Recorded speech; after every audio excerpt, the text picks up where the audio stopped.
Good morning, boys and girls. Welcome back. Please stand for the Pledge of Allegiance. Put your right hand over your heart. Ready, begin. I pledge allegiance to the flag of the United States of America and to the republic for which it stands, one nation, under God, indivisible, with liberty and justice for all. All right, you may be seated. Let's take a look at our calendar. We are still in the month of October. Everybody spell October. Capital O-C-T-O-B-E-R.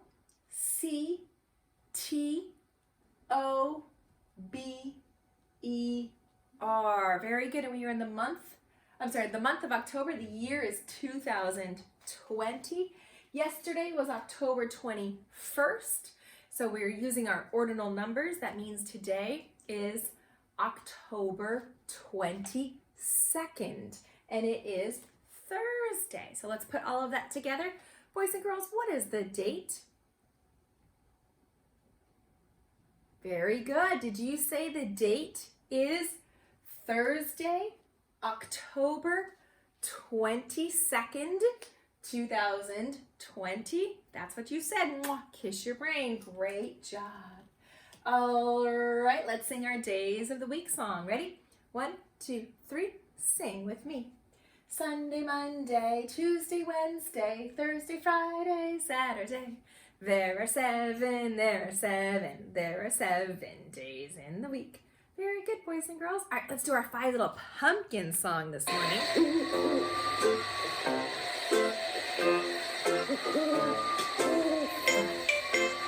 Oops, I have a song.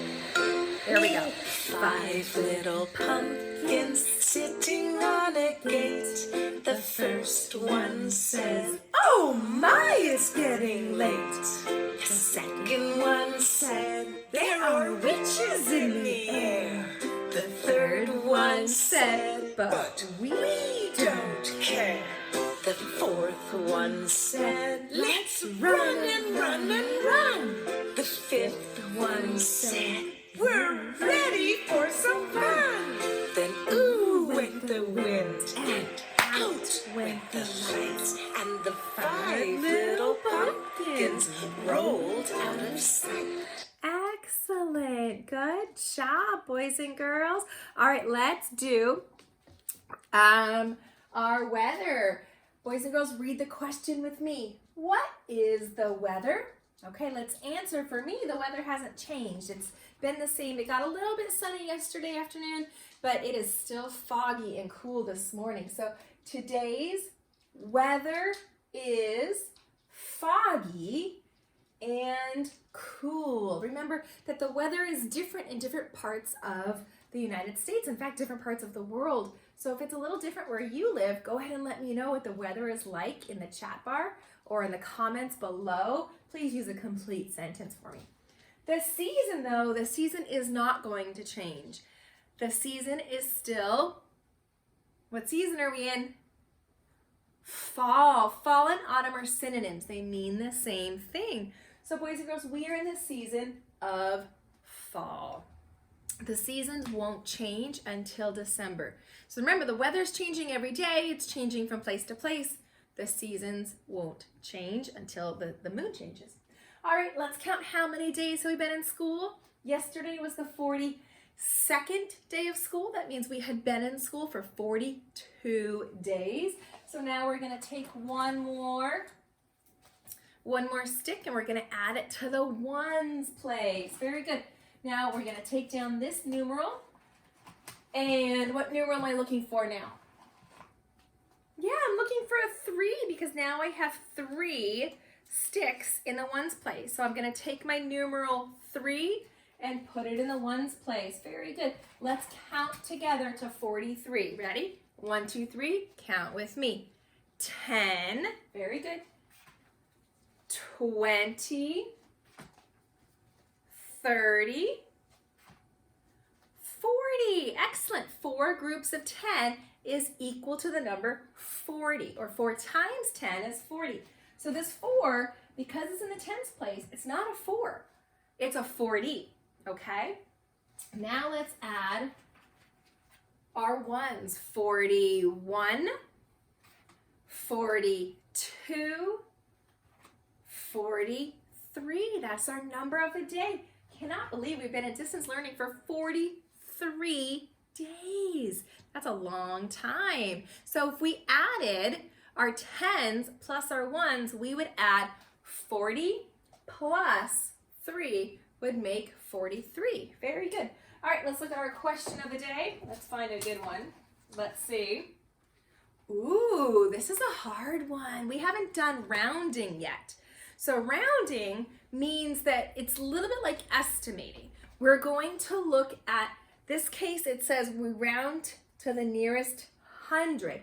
So if I were to look at a number line that had only hundreds on it, it started from 0 and it had 100, 200, 300, 400, 500, and it kept going for all the hundreds. And it didn't have any other numbers on it except the hundreds. And I had to figure out where 43 would be on that number line. Would 43 be closer to the 0 or would it be closer to the 100? Okay, that's called rounding. You're either going to round up or you're going to round down. So we're going to pretend that we can't say 43. We either have to say it's closer to the 0 or it's closer to the 100. And I don't have a number line in front of me and I don't have a hundreds chart. First graders, you have a hundreds chart in your resource folder. Okay, so you think that 43 is closer to 0 than it is to 100? You're right. If we were asked to round 43 to the nearest 100, it would actually be 0. We would go down to 0. Any number 50 to 99, we would round to 100. Numbers 0 through 49, we would round down. So it's this is a tricky one. Very tricky, okay? All right, boys and girls, let's do our letter sounds for me. Beginning sounds. Remember, we are not adding the I don't have a morning message for us. We're going to do a guided writing activity. So give me the beginning sounds of the picture without the Octopus. Very good. If you want to, remember, swish and chop and swish and chop, you can do that as well. But you are just giving me the beginning sound. I am saying the whole word. Octopus. Very good. Lamp. Oh. Queen. Good. Pencil. Good. Key. Good. Give me the sounds, boys and girls, not the letters. Fish. Very good. Dog. D. And then there's 2 here. We have caterpillar.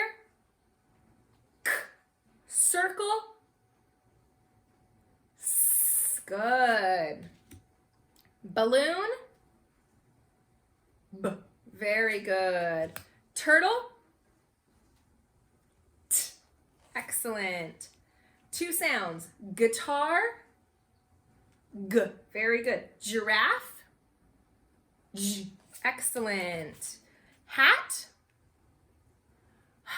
Very good. Jar. J. Igloo. I. Very good. Umbrella. Egg. Vacuum. V. Nest. Monkey. Apple. Very good. Remember, say the sounds before I do, please. Ring. Careful on this one. Good. Snake. Zipper. Here, give me the ending sound, please. What is the ending sound in box? X. Very good. It sounds like a K and an S. Yo-yo. Good. Wagon. And blank. Very good, boys and girls. Okay, so if you would like to take a look at our topic sentences, this is really for first graders, but kindergartners too. It's a great idea to learn a little bit about a topic sentence and a detailed sentence. Some of you are ready to begin writing 2 to 3 sentences. And when we put 5 or 6 sentences together, that's called a paragraph. And first graders, we want to be writing paragraphs by the end of the year. So let's take a look at my chart real quick. I'm going to scoot my camera over a little bit so that you can see my chart and not my messy shelf. So first graders should recognize this information chart. So there's 2 kinds of writing. There's writing that gives us information, and then there's writing that is a story, right? Where we either tell a real story or make up a story about something with character, setting, problem, and a solution. So what we're working on right now is informational writing. So we're giving us your opinion, or you're giving facts, or you're telling about something. So we really are going to want to focus on a topic sentence. Really want that first sentence to answer the prompt if you have one, or to at least tell your reader what your paragraph is going to be mostly about. And we're working on adding some transition words, right? So we don't just want to, definitely don't want to number our sentences, and we don't want to just give random information. It has to make sense. We don't read and write and speak all in the same way. So writing is not just writing down the words that we say out loud. If we're having a conversation with a friend, probably not using transition words. If I have a friend and we go out to lunch and I want to start talking about something, I just start talking about it. I wouldn't tell her, "Hi friend, today I would like to talk about school." The first thing I would like to talk about is how fun school is. That would be really weird to sit down at a table and have lunch with my friend and talk like that. But if I'm writing a paragraph, that's how I want to write. I want to write very differently than I would speak. So we have to use transition words so our reader can follow along, because sometimes it's a little tricky. So I have a watermelon. How many of you like watermelon? I like watermelon. It's my favorite fruit to eat over the summer. I even tried growing it. Anyways, so I have an upside down watermelon, and a watermelon is a great way to think about topic sentences and detailed sentences and transition words. So my rind, the green part of the watermelon, that holds everything in, right? So if your grown-up cuts open a watermelon, you have to hold on to the rind to be able to eat it. If we didn't have that rind, the watermelon would fall apart. So I like to think of the rind, that's my topic sentence. That's what's going to hold everything together. Everything that I write about is based on the topic sentence. Okay, and it goes first. Then I think of my seeds as my details. They're little, they're tiny, and they're little tiny bits of information, very specific bits of information. And then all the juicy red flesh, that's the yummy stuff. Those are everything else that holds it together. My transition words, my descriptive words, sight words, all those other important words that hold everything in. If I don't have all these words, if I just have a topic sentence and details, that's not going to sound right. I need all these other good words. So, boys and girls, I have my haunted house. I'm going to go get it for you. So hang on while I get my haunted house. Okay, boys and girls, so I was able to bring back our haunted house. Do you remember we had this one? We started to kid code and label some of the parts. We talked about it, I believe, on Monday, where I love doing art and labeling and getting so many creative ideas. So today I wanted to use my haunted house for writing. So this is always a choice if you want to take out your writing folder or your journal and start a piece about your haunted house. That would be awesome. So kindergartners, remember, this is not what I expect from a kindergartner. This is something that my kids did who are much older. But first graders, you can do this. Kindergartners, I've seen some really creative haunted houses already. Use what you have. Use your imagination. Use things that would normally go into the trash can, okay? All right, so I need help with a topic sentence. So I have some ideas. And so I need your help to figure out which sentences would be a good topic sentence. So far, I have this one. All haunted houses have bats. Is that a good topic sentence? Well, first of all, it's not even true. That's not true that all haunted houses have bats. I'm going to put that one aside. I don't know if that is the best topic sentence this morning. Okay, let's try this one. I think haunted houses are spooky. That's not a bad topic sentence, right? I could write lots of details to explain why I think haunted houses are spooky. Okay. All right, let's check the other one, see if there's a better topic sentence. Where can I find a real haunted house?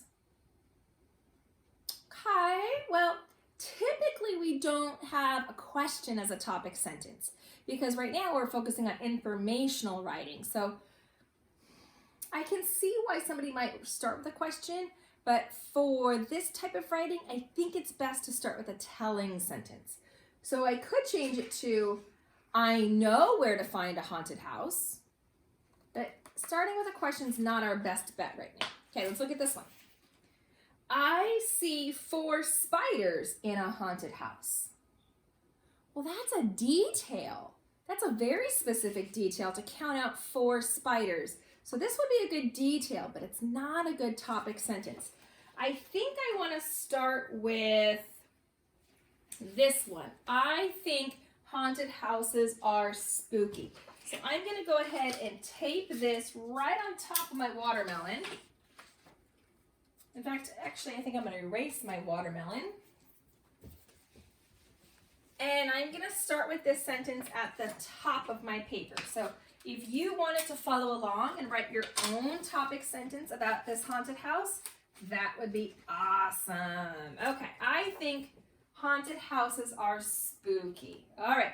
Now we would need a transition word. Remember we talked about we wouldn't use transition words very frequently in our oral language, but writing, so important that we give our reader a little bit of a break. So let's look at some transition words. Remember that was our pink flesh. Another. Can't start our first detailed sentence with another. We haven't even said a first one. Last? No, that wouldn't be a very good transition word to start with. Next. Again, I haven't given a first detail. I can't say next. That wouldn't make sense. Remember, writers, we reread our writing to check to see if it makes sense. How about one? Oh, one would work. Or first. They both work depending on how we want to write our paragraph. So first graders, I've seen a few of you make lists and really like writing numbers. Instead of writing number 1, you could use the transition word first or one and write it out in words, okay? All right, how about, let's do first. I think haunted houses are spooky, all right? And now I'm not gonna go to the next line. Remember, writers, if I have room, I'm gonna start right here. Again, in your journals, I'm noticing that we're getting in the habit of putting each sentence on a new line, and we don't need to do that. We also don't need to skip lines. So I'm gonna put my transition word right next to my exclamation point because I still have room. If you have room on the line, go ahead and start your word because I already have an exclamation mark. I ended that sentence. My reader knows my topic sentence is done. So first goes right next to it. Now I don't have enough room. So now when I start my detailed sentence, now I'm going to come to this line. So let's look at some Details. All right. Let's do, here's a good detailed sentence. Let's read this one together. They can smell funny. Is that a good detail? Yeah. Does that support my topic sentence that says, I think haunted houses are spooky? It does. And this is my opinion. I am telling you that I think haunted houses are spooky. First, they can smell funny. Sometimes, if nobody's been living there for a while, it might smell funny. So I'm going to put this sentence next. Now notice I don't have a capital letter because it goes with my transition word. So I have a capital F, and then I used a comma, which we haven't really learned about yet. And this is continuing this same sentence. Just because it's a new line doesn't mean I have to put a capital letter. Only put a capital when it's the beginning of a new sentence or someone's name. I think haunted houses are spooky. First, they can smell funny. Good, now I need another transition word.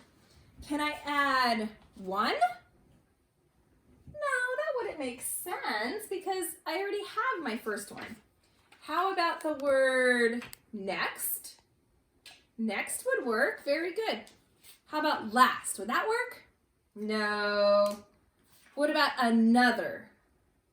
Yeah, I could say another reason or another way that they are spooky is. Good, I think I'm gonna use next, just my choice. You could use a different one. And again, I'm gonna put next right next to the period. I don't need to start a new sentence. It's the same. I'm sorry, I don't need to start a new line for a new sentence. My new sentence can go right after that one. Next. All right, let's look at our details. Ooh, how about this one? Next, there are bats, spiders, and ghosts. Is that a good detail? Yeah. Does it support my topic sentence that I think haunted houses are spooky? It does. It does. So I'm going to start right here. Might need to cut. Next, there are bats. Right? That's not the end of my sentence. Spiders and ghosts can go on the next line.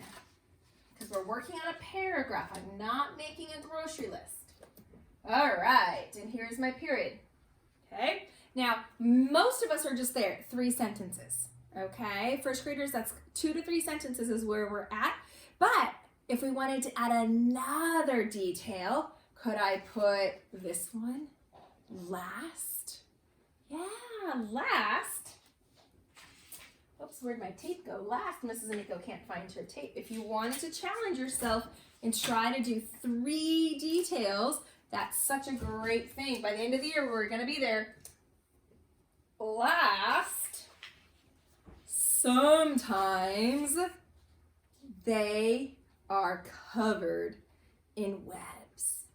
Does that detail support my topic that haunted houses are spooky?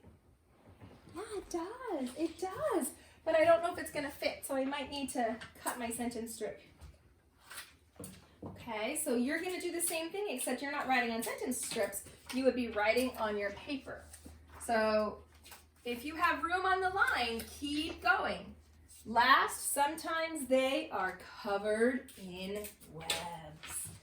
Very good. Now, we haven't gotten there, but if you have older siblings who are watching this, they're going to tell you, Mrs. Amico, you forgot the concluding sentence. And you're right, we're gonna get there. We're gonna talk about concluding sentences later on this year. But right now, first graders and kindergartners, you can definitely be working on this too. We want a topic sentence that tells the main idea of what we're writing. And we wanna go for details that support that topic sentence and use transition words. So let's go back and let's read and check our work. ABC, read my paragraph with me. I think haunted houses are spooky. First, they can smell funny. Next, there are bats, spiders, and ghosts. Last, sometimes they are covered in webs. And I'm checking for capital letters, I'm checking for punctuation, checking for finger spacing, I'm checking to see if it makes sense, that I didn't repeat the same sentence over and over again, checking that I didn't write my numbers 1, 2, 3, 4. We're spelling out our numbers, and also checking that each sentence goes right after the other one. Okay, I'm not starting another line. All right, boys and girls, I can't wait to see your creative haunted houses. You can even bring them to the Halloween parade in Carline on October 30th if you would like. You can label it. You can use it as a platform for your writing. I'm so excited. All right, I'll see you on Zoom this morning.